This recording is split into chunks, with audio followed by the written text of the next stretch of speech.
Hi, Scott here from SEAT-CUPRA-NET with the new CUPRA Born, Cupra's first all-electric model. We're here in the UK and we've been driving the car for a few hours. I'm going to give you a quick tour of the outside and then we'll have a look on the inside and give you some of the thoughts of it on the road. So just starting with the design, you've got obviously starting with the CUPRA badge, and this car is Quasar Grey, I think it's called.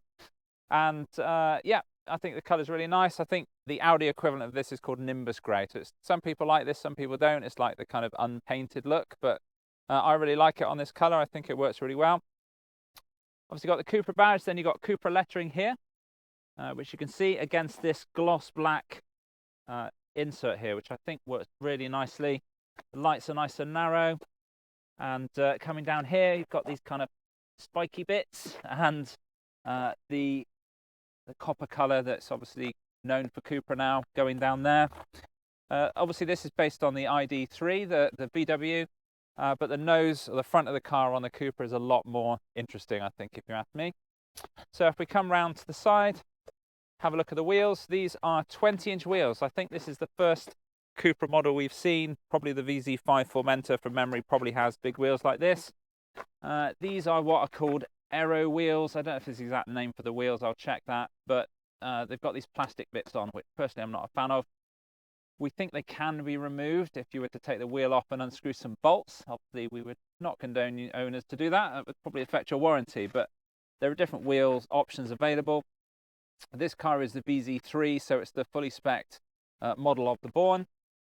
We come down to the side. I think the side is probably my favourite profile of the car. I think it looks really good. You've got the you know, a nice swooping top here, this detail here, this kind of checked, this is actually indented plastic. I think it looks really nice, but I think my favorite bit is this side skirt at the bottom here.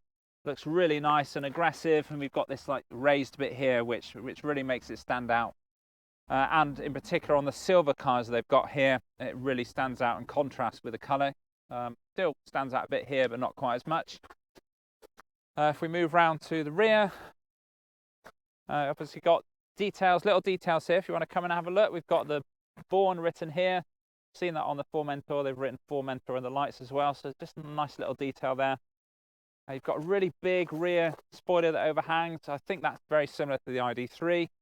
Obviously this is fairly standard on modern cars these days, this kind of fin that joins the rear window. So yeah, nice overhanging rear spoiler. If we come right round to the back, you can see this light LED strip goes right across and lights up right across, the same as we first saw on the Formentor. The CUPRA logo is the badge. Got the carbon fibre effect there. I'll open the boot in a second. Got the CUPRA lettering, and then coming down here we've got some really big fins here for the fake diffuser. I don't know if it has any actual effect on the car, but no fake exhaust. So CUPRA are quite open. This is all electric, not trying to pretend it's something it isn't. And yeah, I think the rear looks really good. Got this kind of different tone grey here going on as well. And yeah, you can notice the reversing lights are embedded here in the strip. Okay, yeah, that's it from the side. So if we come around here, we've got the charging port. So you can see here. I don't know if that's meant to be, what does that do? Oh, that's meant to be clipped on there. So yeah, charging port there. That light there, I think that lights up when it's charging probably. Okay, and if we have a quick look in the boot. Boot's a reasonable size. I haven't actually got the measurements to hand, but this feels a similar size to the Leon. I think it feels about the same. We can check the dimensions and put that in the written review when we do that and we go into more detail. But certainly plenty of space in here. Just move my stuff and lift up the tray. There's a tray here. Obviously there's no spare wheel, but that's where you can keep your charging cables down there, tucked out the way. Yeah, I think the boot's a good size. There's a 12-volt connector there as well. Plug it in if you've got one of those fridge boots. You want to keep stuff cold. Lights and anchor points for putting hooks in and so on. But yeah, I think the boot's a good size. Not particularly deep, but certainly get a week's worth of shopping in there easily. Right, so we're going to take a look at the interior now. The cabin is really quite comfortable. If you want to come on in, I'll show you the driving position. look from the driving view. So you've got this small screen here which has all the information. This stalk is where you control the drive mode, neutral and reverse. And the first thing I noticed when I got in is the steering wheel is smaller, it's narrower than the standard wheel you get on Cupra cars. And it took a while for me to get used to. It's smaller than the wheel in my Ibiza. I don't know why. I guess they've obviously chosen it for ergonomic reasons, but this felt slightly cramped. You get used to it, but it was, yeah, a bit weird at first. The one thing that really is annoying is we've now gone to touch sensitive buttons, which I have accidentally triggered a couple of times while I've been driving. It's the same on the VW cars. I was hoping that Cupra would hold out going this route, but I don't know whether they had pressure from VW or whether it was just a cost thing. But plenty of reviewers, including myself, have just said stop dealing with the touch sensitive buttons. It's just really frustrating, and especially when you accidentally trigger them. So yeah, lose points for that, I'm afraid, Cupra. And the light controls are the similar, slightly crappy touch ones that we've got and we've seen on the newer generation of cars. So yeah, it's pretty annoying, but not the end of the world. Cabin quality is pretty good. This is like a soft touch. Not quite, I don't think it's Alcantara. It's just like a furry, plasticky thing. You've got the copper stitching here. Obviously the infotainment screen that we're pretty familiar with, there's no real changes on there. Some of the reviews said this was awful on this car. I haven't found it to be any different from the Formentor or Cupra Leon. It's okay. But if you're running Apple CarPlay or Google's alternative, it's fine. No real complaint, not the end of the world. Still don't have light up buttons on the climate control touch buttons. Again, it'd be nice to have real controls for that, but it's all, you know, minimalist these days. Got this really hard plastic here, but with a contoured effect, matching the other elements of the car. The rubbery surface there, which is fine. And then we've got this big sliding storage space here, so you can put stuff in there. It's quite deep. Put your keys, you know, drinks holders there with these springy bits that will grip your cups. And then down here is a charging bay for your phone.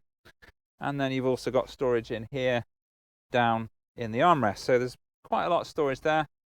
This is the same material as is up here on the dash.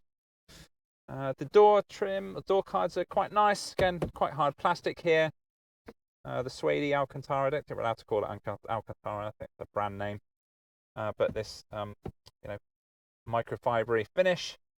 And then your mirror controls here. Door bins are reasonably deep. Still plastic. There's no soft lining like you get in Skoda cars, which is a bit of a shame considering Cupra's positioned itself as a premium brand. I'd like to see some soft materials in there, would just add to the quality feel. Vents have got the copper surround. Yeah, I mean, cabin is good. Seating is good. So looking at the interior in a bit more detail, we've got alloy pedals. We've got CUPRA Born contains Econol regenerated nylon, created in Barcelona. The seats are really nice and supportive. They've got this nice pattern on them, which again matches the styling of the car. It's all in copper. Got this microfibery suede feel. They're nice supportive bucket seats. I felt they were a bit more bouncy and springy than I was used to, not quite as firm. Didn't affect the comfort too much, just pointing that out. It's just a bit different to normal style of bucket seats, just a bit softer and springier. You've got electric controls for the seat on both sides, passenger and driver, unlike my wife's Ateca, which only has it on the driver's side. However, it doesn't have memory control, which the Ateca does. So pros and cons, it'd be quite nice to have the memory control, but there's two of us here today, so it's a bit of a pain having to change the settings each time we swap ourselves. Not the end of the world. The door card, as I said, it's got the micro suede here, but interestingly, if you go around to the back, they've dropped that from the rear door, so it's just hard plastic for the rear passengers. If you look at the back again, the same styling follows through on the seats here. It's a reasonable space. If I sit in and show you, so that's my seating position in front at 5'10", and actually I'll keep the door open so you've got a bit more light. Legroom is okay, but interestingly, because the floor is higher because of the batteries underneath, your legs are sitting higher up than you're used to, and actually under the seat, they literally are tucked right under, if you can see that. So there's not much space under the seat to put anything, whereas in, you might have your foot pump or something. You're not going to have any room really for putting anything under that. You've got USB-C charging ports, but interestingly on here, no rear vent. However, the ID3 does have a rear vent. Top tether for your ISOFIX.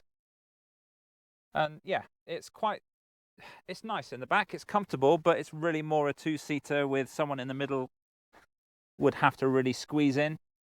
It's not a comfortable three-seater in the back, unless you certainly wouldn't be able to fit 3 child seats in the back. And you've got the pull-down armrest with the cup holders and the ski hatch. That gives you access all the way to the back.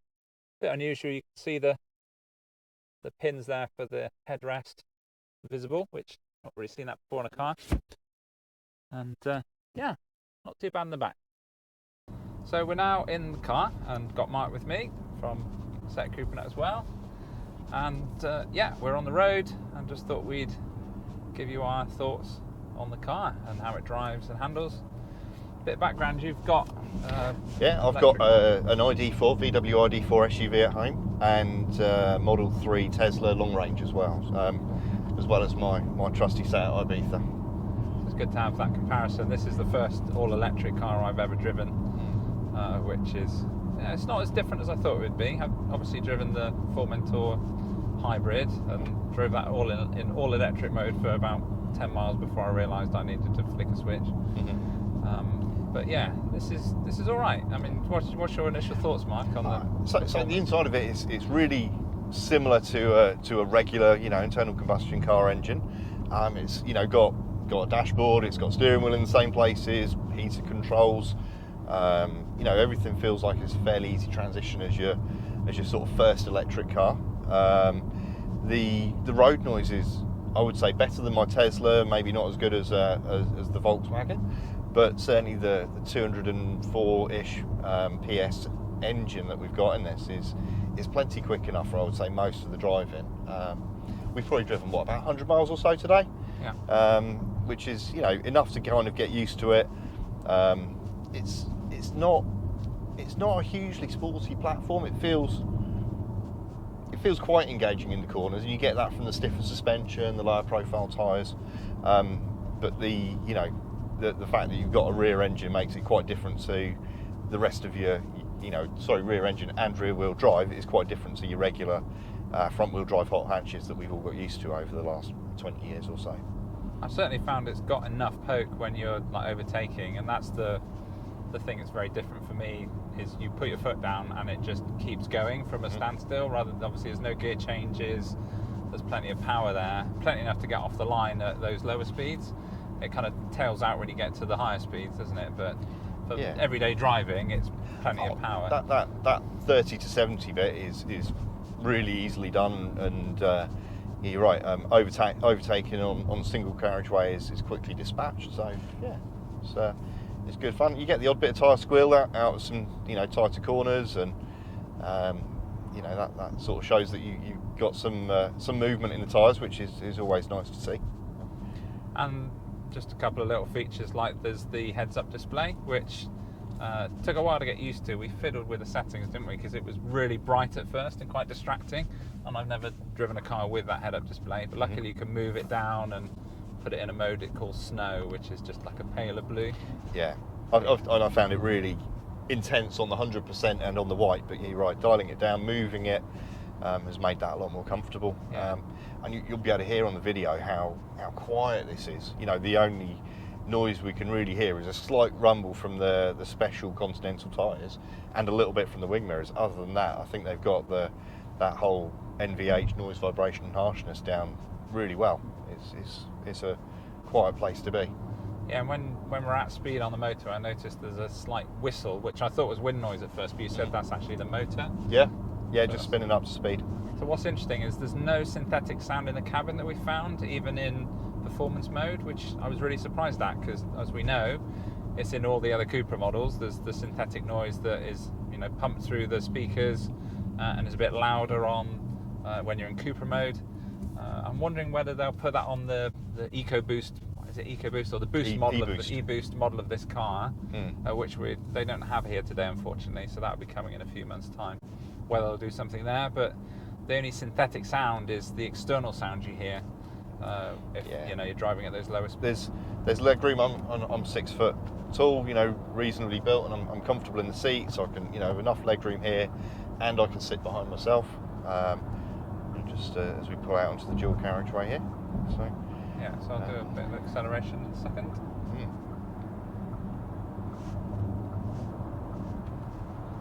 Yeah, I mean, it's plenty for overtaking, and it's not as fast as my Ibiza Cupra, but it's more continuous, and, you know, there's just feels more effortless, I think. Yeah. So I think you could drive this as a sportsy, you know, hatchback. You could do a big day's drive in this, and I think it would be good on a sort of a fast A road as well. I think you could have a lot of fun on it. You know, certainly putting the steering into performance rather than just into comfort, that made it a lot more weighty and a lot more comfortable for the you know, when you want to load the steering up a little bit. I'm trying to remember. I can't remember whether this has dynamic chassis control or not. I don't think it does. I think that's going to be the later models have got on the Boost version. On the Boost versions, yeah. Because this does feel quite soft. I mean, we feel like we're bouncing a bit on the road, and I don't know how much of that is the seats are slightly bouncy, or if actually the dampers and the suspensions it feels a bit like it's comfortable. Yeah, but it doesn't feel like air sprung, don't you? Yeah, it just doesn't feel like a hot hatch kind of thing. Which, no. I mean, Cupra haven't said this is a hot hatch. I don't think they're not kind of marketing it as that, but they're saying it's like that when it's Cupra, so you expect it to be a sporty hot car, which it's all right. I like it, but I'm not like blown away. It's not the hot hatch of old that you would be chucking around corners. I guess it's not meant to be. No, but it's got that premium feel in the majority of the places that you're looking for. You know, the nice black interior, so the headliner, the A pillars are all trimmed black, which makes it, you know, feel a bit more upmarket and premium than sort of the regular old sort of grey plastics that you used to get. Got, you know, from a contact points in the driving side of it, you've got a nice sort of leatherette armrest. You've got on both sides, you've got rubber and aluminium pedals, so you've got a nice gripping surface to put your pedals on. And the steering wheel, I know you say it feels small, but it's it doesn't feel the wrong weight for the vehicle, and you know, it's a nicely shaped. It's not rounded. It's sort of ovalised, etc. You know, around the rim. So yeah, it's comfy. I think I would echo your thoughts on the touch buttons. You know, when you're driving along, you know, you don't want to be looking at the buttons to find out what you're doing or a confirmation of what's happening. So having that physical, you know, soft click is something that I think we'd all miss. And yeah, the just soft touch and hoping that it happens is a bit of a strange one to get used to. Yeah, and just accidentally catching it. I mean, earlier it said mode disabled, and I had no idea what that was. Yeah. Probably I'm not familiar with the car enough, but you don't want to be accidentally triggering controls in your car. That's just not right. No, it just doesn't feel right. No. Definitely. And it's the same unit, head unit or centre console that we've got on the Leon on the Formentor, which still baffles me why the heating control buttons don't light up at night. You're literally in the dark with them, which is just, again, frustrating.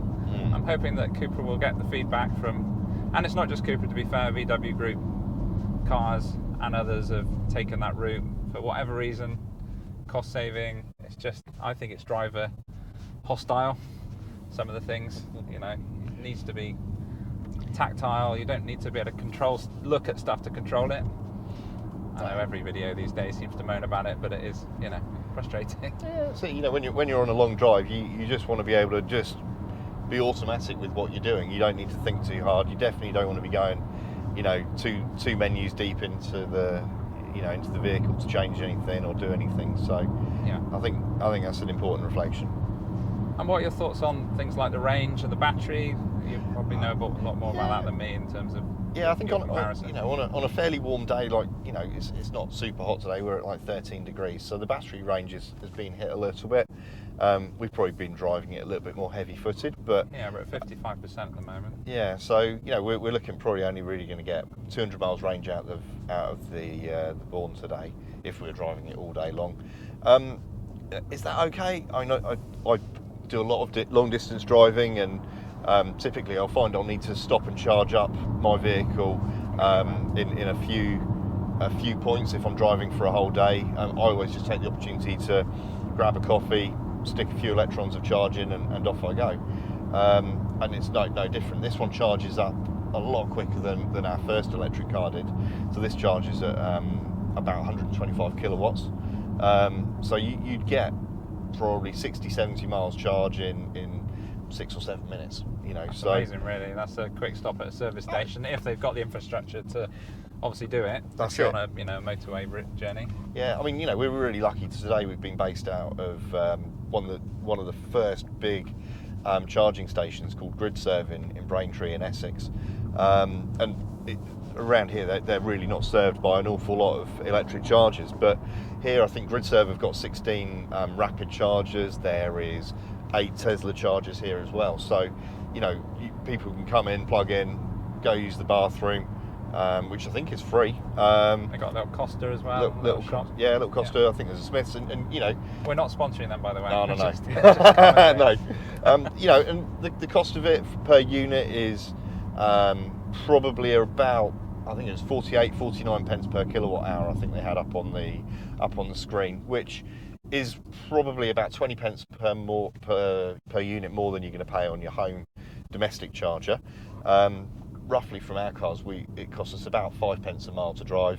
If you only charged at rapid stations, you probably, you know, what's that going to be, 7, 8, 9 pence per mile, which is again really pretty good, you know, for the performance and the value of the car to be able to drive at that. So yeah, it's cool. It's all good.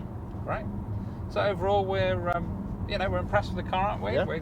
Yep. You were thinking, you know, you might considering one in the future, maybe? Yeah, that's it. So, you know, my Tesla's on a 3-year or 45,000 mile lease. I'll probably do the mileage in 2 years. So I can see this one being a replacement for it. It's by no means a direct competitor. It's different performance, but really quite similar range. But this is a nice place to be. You know, I can see myself sitting in here for a number of hours. You know, the seat's comfy. Yeah, it would definitely do the job for moving me around the country, around Europe on holidays, etc. Probably want the Boost model though, wouldn't you? I'd probably want the Boost model. Yeah. We're interested to see how different that feels to this in terms of performance. I can't remember how many extra horses it's got. It's about 30 or 26, 30 extra horsepower for up to 30 seconds before it recharges. But you know, that's only noticeable, I think. Then, if you I think so. What's that? 15%? You'd feel that. Yeah. So. I think that'll make a nice change to how the car will accelerate, and it will have that little extra oomph that you're really going to get that kick in the back. So, yeah. So that should be fun. I look forward to seeing that out there. Cool. So thanks for watching. Obviously, check out the full detailed review, which we'll have written out once we get the car for a bit longer. We're hoping to have that in maybe a month or so. It just depends on availability of the car. But obviously, check out the site. www.SEAT-CUPRA-NET, where we have CUPRA Born owners on there already, and obviously all sorts of CUPRAs and SEAT owners on the site, where we discuss and share ideas, projects, reviews, all sorts. So look forward to seeing you on there. But thanks for joining us, and until the next one.